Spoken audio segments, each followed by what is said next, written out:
Hi friends, मेरा नाम विक्रम श्रीवास्तव है और आपका हमारे YouTube channel my life math में बहुत बहुत स्वागत है। आइए फ्रेंड्स, हम लोग शुरू करते हैं आज का नया टॉपिक पैराबोला, परवलय के बारे में।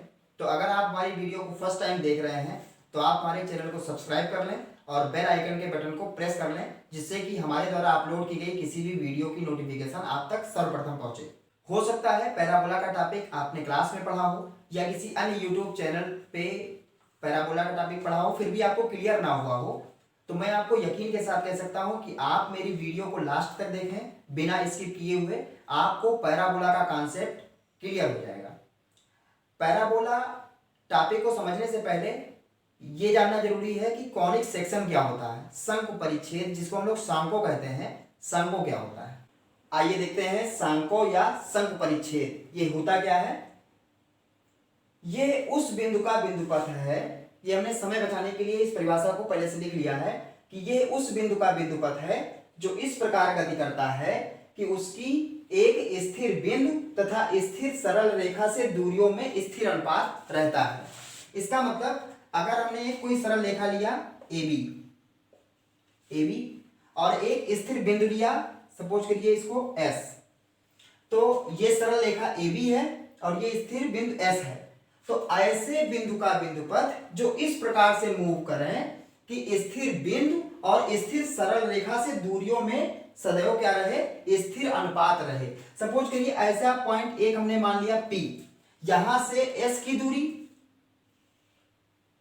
और यहां से सरल रेखा की दूरी, ये सरल रेखा पे हम मान रहे हैं ये K है, तो P से S की दूरी अपान P से K की दूरी का जो अनुपात है वो हमेशा क्या होना चाहिए, स्थिर अनुपात, स्थिर अनुपात। तो ऐसे जितने भी पॉइंट मिलेंगे उनका जो लोकस होगा यानी कि उनका जो बिंदुपथ होगा वो क्या कहलाएगा, कॉनिक सेक्शन। इसका मतलब ये है कि एक सरल रेखा है AB हमने मान लिया, एक स्थिर पॉइंट हमने S मान लिया, और ऐसे जितने भी पॉइंट मिलेंगे P, ऐसे जितने भी पॉइंट मिलेंगे P टाइप के कि वहां से S की दूरी और वहां से K की दूरी का अनुपात क्या रहे, स्थिर अनुपात हो। तो जितने भी P मिलेंगे, इस टाइप के जितने भी पॉइंट मिलेंगे उनका जो लोकस होगा यानी कि उनका जो बिंदुपथ होगा वो क्या कहलाएगा, कॉनिक सेक्शन यानी कि शंकु परिच्छेद कहलाएगा। अब ये जो S पॉइंट है जो हमने स्थिर बिंदु माना है इसको हम लोग बोलते हैं नाभि। इसको क्या बोलते हैं, नाभि बोलते हैं। अंग्रेजी में इसको फोकस कहते हैं, इसको फोकस कहते हैं। जो ये स्थिर रेखा होती है, सरल रेखा, इसको हम लोग बोलते हैं नियता, इसको कहते हैं नियता। अंग्रेजी में इसको कहते हैं डायरेक्ट्रिक्स, डायरेक्ट्रिक्स। जो स्थिर बिंदु होगा जो हमने लिया था उसको हम लोग बोलते हैं नाभि, इसको अंग्रेजी में कहते हैं फोकस। जो स्थिर सरल रेखा होगी इसको हम लोग कहते हैं नियता, इसका मतलब है डायरेक्ट्रिक्स। और जो PS अपान PK जो ये अनुपात आया है, इस स्थिर अनुपात को हम लोग उत्केंद्रता कहते हैं। क्या कहते हैं, उत्केंद्रता। उत्केंद्रता अंग्रेजी में इसको कहते हैं इसेंट्रिसिटी, इसको अंग्रेजी में कहते हैं इसेंट्रिसिटी, और इसको हम लोग स्मॉल ई से लिखते हैं। इसका मतलब जो P मूवेबल जो पॉइंट है जो गति कर रहा है वहां से S की दूरी और वहां से सरल रेखा की दूरी का जो अनुपात, स्थिर अनुपात है, उसको हम लोग क्या कहते हैं, उत्केंद्रता, इसेंट्रिसिटी, और इसको हम लोग स्मॉल ई से लिखते हैं। और अब इसमें आता है कि ऐसी सरल रेखा जो S पॉइंट से होकर के गुजरे और नियता पर लंब हो, उस सरल रेखा को हम लोग सांको का अक्ष कहते हैं। मतलब एक ऐसी सरल रेखा बनाने का प्रयास करें जो S पॉइंट से होकर के गुजरे और इस नियता यानी कि जो ये AB सरल रेखा थी जो जिसको हम लोग नियता नाम दिए हैं, उस नियता पर क्या हो, लंब हो। तो ऐसी ही सरल रेखा ऐसे ही बना सकते हैं हम लोग। ये देखिए, दो कंडीशंस फॉलो करना चाहिए कि S पॉइंट से होकर के गुजरे और नियता पर क्या हो, लंब हो। तो ये देखिए नियता पर लंब भी है और S पॉइंट से होकर के गुजर भी रही है। तो इस जो ये सरल रेखा है, इस सरल रेखा को हम लोग क्या कहते हैं, सांको का यानी शंकु परिच्छेद का, या कह सकते हैं कॉनिक सेक्शन का या कॉनिक का, ये क्या है, अक्ष है, एक्सिस है। और जो ये बनेगा कॉनिक सेक्शन जो कॉनिक सेक्शन बनेगा जिस भी टाइप का बनेगा, तीन टाइप के होते हैं, परवलय होता है, अति परवलय है, और वो जो है दीर्घवृत्त होता है, तो जो सांको होगा और जो अक्ष होगा उन दोनों का जो इंटरसेक्शन पॉइंट होगा, सांको का जो सांको होगा और जो अक्ष होगा उन दोनों का जो इंटरसेक्शन पॉइंट होगा, यानी प्रतिच्छेद जो बिंदु होगा, उसको हम लोग शीर्ष कहते हैं।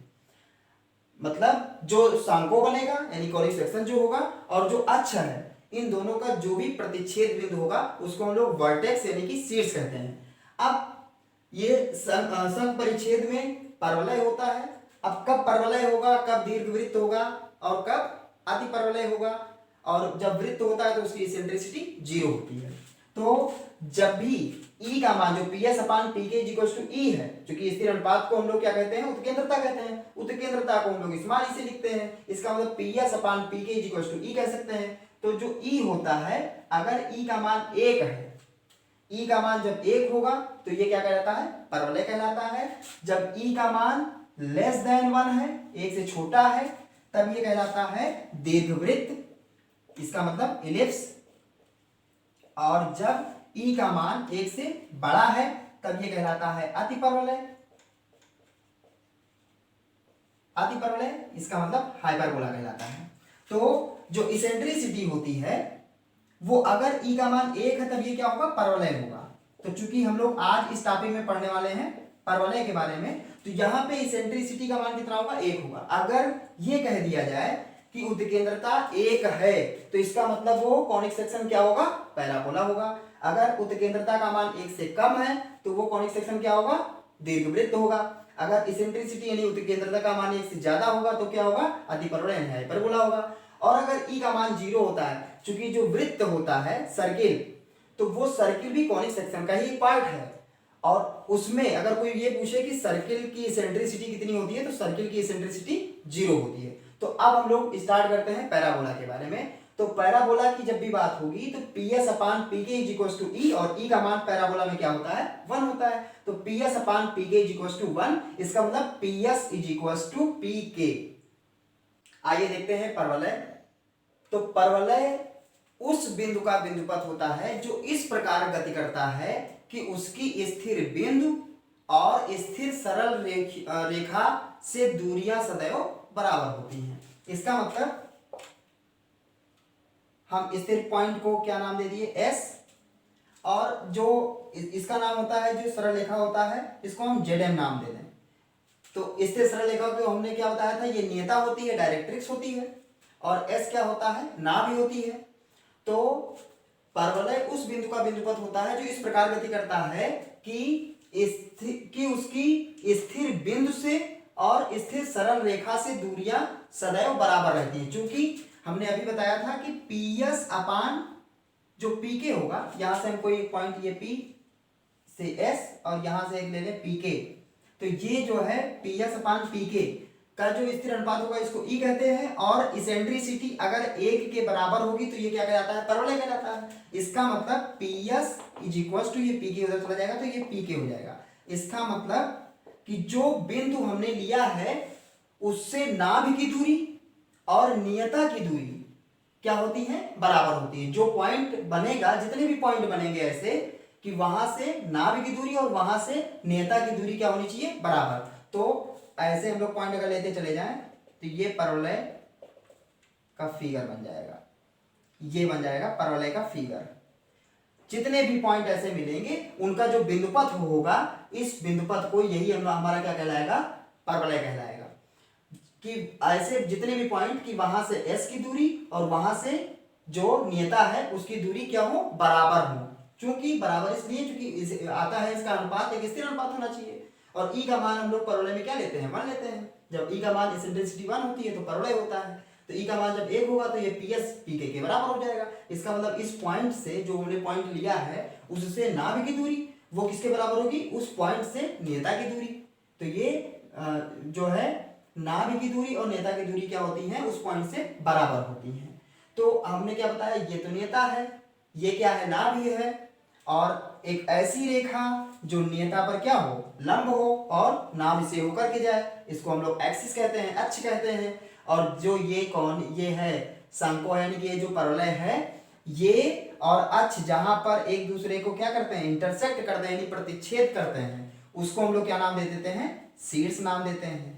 शीर्ष को हम लोग ए से लिख देते हैं, यानी कि इसको हम लोग अंग्रेजी में कहते हैं वर्टेक्स, वर्टेक्स कहते हैं। इसको हम लोग कहते हैं अक्ष यानी कि एक्सिस। और ये है जेडएम, ये जेडएम है। इसका मतलब जेडएम का मतलब ये सरल रेखा है, इसकी सरल रेखा, जिसको हम लोग नियता यानी कि डायरेक्ट्रिक्स कहते हैं। और एस को हम लोग क्या कहते हैं, नाभ कहते हैं। तो इसका अब हम लोग देखते हैं कि परवलय का जो मानक समीकरण होता है वो 4 होते हैं। मेनली क्या 4 ही होते हैं। Y square is equals to 4ax, y square is equals to -4ax, x square is equals to 4ay और x square is equals to -4ay। 4 होते हैं। ये जो बना है ये एक्स अक्ष की धन दिशा में बना है, तो y square is equals to 4ax। जब इधर बनेगा तब होगा y square is equals to -4ax। जब ऊपर बनेगा ऐसे बनेगा जब, तब होगा x square is equals to 4ay। और जब ऐसे बनेगा तब होगा x square is equals to -4ay। तो आइए देखते हैं परवलय का मानक समीकरण। आइए देखते हैं परवलय का मानक समीकरण। तो इसका जो पहला होता है वो होता है Y square equals to 4ax, जिसको हम लोग दाईं ओर का परवलय या राइट हैंडेड पैराबोला कहते हैं। और इसमें जब y square equals to 4ax होगा, यानी कि जब x अक्ष की धनात्मक दिशा में जो परवलय बना होगा, तब ये होता है जब x अक्ष की धनात्मक दिशा में फेस हो, तब ये कहा जाएगा Y square equals to 4ax। और इसमें ये बात ध्यान देने वाली है कि जो नाभि है एक ऐसी रेखा जो नाभि पर लंब हो, यानी कि इसमें देखिए एल एस एल डैश, ये जो है वो नाभि पर क्या है, लंबवत है, यानी कि परपेंडिकुलर है। तो इसको हम लोग कहते हैं, इस रेखा को हम लोग कहते हैं नाभिलंब। इसको कहते हैं नाभिलंब। जो नाभि पर, एक ऐसी रेखा जो नाभि पर परपेंडिकुलर हो यानी कि लंब हो, तो इस रेखा को एल एस एल डैश को हम लोग कहते हैं नाभिलंब। तो देखिए जब y square is equals to 4ax होगा, यानी कि दाईं ओर का जो परवलय होगा राइट हैंडेड पैराबोला होगा, तो उसमें जो नाभिलंब होगा, अब नाभिलंब यानी कि एल और एल डैश के जो निर्देशांक होंगे वो a, 2a, एल का होगा a, 2a और एल डैश का होगा a, -2a। जो नाभिलंब होंगे उनके सिरों के निर्देशांक एल का होगा a, 2a और एल डैश का होगा a, -2a। जो शीर्ष होगा यानी कि a, शीर्ष के शीर्ष को हम लोग किससे लिखते हैं, a से लिखते हैं। तो इसका जो होगा वो क्या होगा 0, 0। इससे हम लोग तुलना कराएंगे और पता चलेगा कि हाँ a की वैल्यू कितनी है, तो वही यहाँ से पता चल जाएगा a का काम। और जो शीर्ष के निर्देशांक होंगे वो हमेशा क्या होंगे, जब y square equal to 4x होगा तो 0, 0 होगा। नाभि के निर्देशांक कितना होगा a, 0। नियता का जो समीकरण बनेगा वो x plus a equal to 0 और अक्ष का जो समीकरण बनेगा वो क्या होता है y इक्वल टू 0।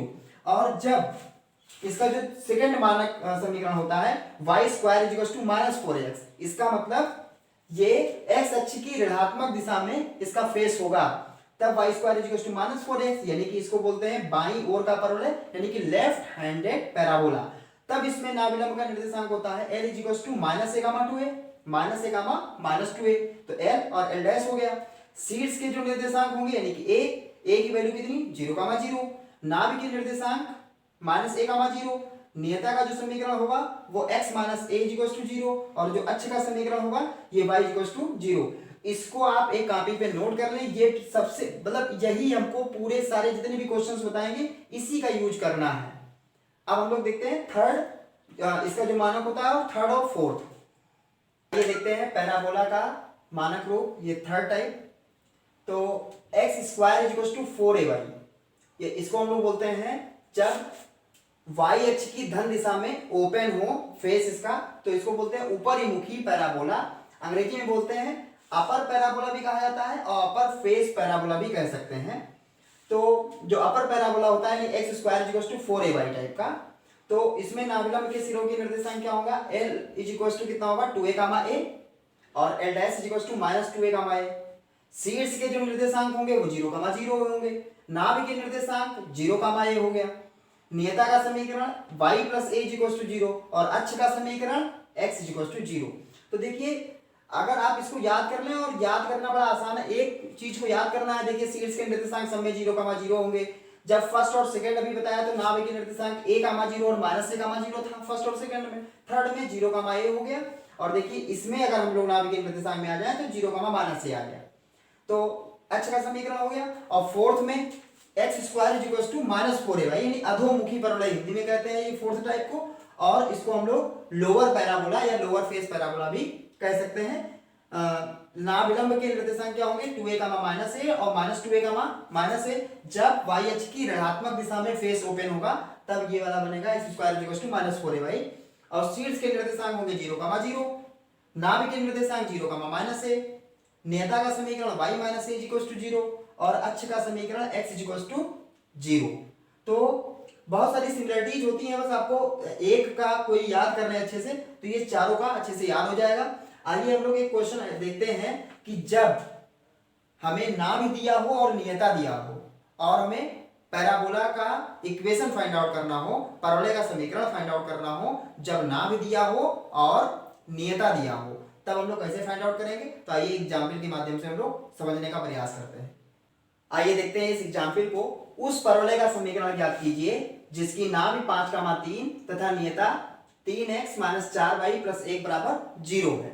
तो हमें परवलय का समीकरण ज्ञात करना है और जानते हैं कि जो नाभि और नियता होती है, परवलय का समीकरण क्या होता है कि एक कोई पॉइंट P है, उस पॉइंट P से नाभि की दूरी और नियता की दूरी क्या होती है बराबर होती है। तो हम पॉइंट P मान लें अपनी तरफ से कि माना कोई बिंदु, कोई एक पॉइंट हमने मान लिया P बराबर P और इसके कोऑर्डिनेट हमने मान लिया x कामा y। अब क्या होता है, इसकी जो परिभाषा होती है परवलय की क्या होती है, P से नाभि की दूरी, P से नाभि की दूरी बराबर P से नियता की दूरी। ये दोनों क्या होती हैं बराबर होती हैं। P से नाभि की दूरी बराबर P से नियता की दूरी। अब P क्या है, एक पॉइंट है, और नाभि क्या है, एक पॉइंट है। तो इसका मतलब इस पॉइंट से इस पॉइंट की दूरी, भाई P से नाभि की दूरी बराबर P से नियता की दूरी। P क्या है, एक पॉइंट है, तो इस पॉइंट से इस पॉइंट की दूरी यानी कि दो पॉइंट के बीच की दूरी हमें फाइंड आउट करनी है। और जानते हैं जब दो पॉइंट के बीच की दूरी हमें फाइंड आउट करनी होती है तो फार्मूला क्या होता है, under root x1 minus x2 का whole square plus y1 minus y2 यानी x माइनस 5 का whole square plus y minus 3 का होल स्क्वायर। अब P से नियता की दूरी, नियता क्या है, एक सरल रेखा होती है। P क्या है, एक पॉइंट यानी कि एक पॉइंट से सरल रेखा के बीच की दूरी। ये पॉइंट क्या है, x कामा y, क्योंकि ये हमने पॉइंट P x कामा y इसके कोऑर्डिनेट है। और ये मान लीजिए एक सरल रेखा है, सपोज करिए ये सरल रेखा है 3x minus 4y plus 1 is equal to 0। तो इस पॉइंट से इस सरल रेखा की दूरी, तो हमेशा याद रखिए जब किसी पॉइंट से किसी सरल रेखा के बीच की दूरी फाइंड आउट करनी होती है तो हमारा काम होता है इस पॉइंट को इसमें सेटिस्फाई कराया जाता है। सेटिस्फाई कराने का मतलब जो भी पॉइंट यहां दिए हैं, यहां पे x की जगह ये पॉइंट रखोगे यानी कि भुज रखोगे, और y की जगह पे जो ये y का कोऑर्डिनेट दिया होगा वो रखोगे। तो यहाँ x की जगह x ही है, y की जगह y, तो उतने रहेगा। तो ये कितना हो जाएगा 3x माइनस 4y प्लस 1। हमारे कहने का मतलब ये है कि अगर यहाँ पे पॉइंट 2 कामा 3 लिखा होता और इस पॉइंट से इस सरल रेखा के बीच की दूरी फाइंड आउट करनी होती तो हम x की जगह मान लीजिए 2 कामा 3 लिखा है तो हम x की जगह 2 लिखते और y की जगह 3 लिखते। लेकिन यहाँ पे x की जगह x ही लिखा है और y की जगह y ही लिखा है, तो यहाँ पे अगर हम एक्सचेंज भी करेंगे तो x की जगह x ही आएगा, y की जगह y ही आएगा, और जो आएगा अपान अंडर रूट जो भी x का मल्टीपल है इसका स्क्वायर प्लस जो y का मल्टीपल है इसका स्क्वायर। तो y का मल्टीपल क्या है, -4 है, और -4 का स्क्वायर करेंगे तो क्या हो जाएगा +16 ही होगा। तो 16 और 9 मिलके हुआ 25। अब 25 लिखा है, अब ये देखना है कि 25 को हम 5 तो लिख सकते हैं, लेकिन 5 लिखेंगे, चलिए लिख देते हैं, लेकिन यहाँ पे क्या लगा है, अंडर रूट लगा है। तो हम लोग एक काम कर दें, इसको दोनों को स्क्वायर कर दें, तो इधर का जो स्क्वायर रूट है वो गायब हो जाएगा। हम दोनों को स्क्वायर कर रहे हैं, स्क्वायर करेंगे तो कितना हो जाएगा x माइनस 5 का whole square plus y minus 3 का होल स्क्वायर, इसका स्क्वायर करेंगे हो जाएगा 3x माइनस 4y प्लस 1, और जब इसका भी स्क्वायर करेंगे तो 25 हो जाएगा। अब इस 25 को इधर ले आए और इसको देखें x माइनस 5 का होल स्क्वायर, तो ये हो जाएगा x square minus 10x plus 25, और इसी को साथ में लिख ले रहे हैं, क्योंकि 25 तो इसके साथ भी जाएगा, इसके साथ भी। तो ये हो जाएगा Y square minus 6y plus 9, और जब इसका स्क्वायर करेंगे तो इसका स्क्वायर करना पड़ेगा, तो ये कितना हो जाएगा 3x माइनस 4y प्लस 1 का होल स्क्वायर। और कुल मिला के इस पूरे इक्वेशन को इसके बाद आप लोग सॉल्व कर सकते हैं। इसका होल स्क्वायर करना है तो इसका होल स्क्वायर कर लेंगे, इसके बाद हम लोग इसको सॉल्व कर लेंगे। जो भी इक्वेशन तैयार हो जाएगी वही हमारे उस परवलय का समीकरण हो जाएगा। तो कैसी लगी हमारी वीडियो? उम्मीद करते हैं कि पैराबोला का कॉन्सेप्ट आप लोगों को बिल्कुल क्लियर हो गया होगा। इस पार्ट में बस इतना ही। कैसी लगी हमारी वीडियो कमेंट बॉक्स में लिखें। अगर वीडियो अच्छी लगी हो तो लाइक करें, अदरवाइज डिसलाइक करें। अगर आपने हमारे अभी तक चैनल को सब्सक्राइब नहीं किया हो तो सब्सक्राइब करके बेल आइकन के बटन को प्रेस कर लें, जिससे कि हमारी नोटिफिकेशन आप तक सबसे पहले पहुंचे, और अपने दोस्तों को शेयर जरूर कर दें। धन्यवाद।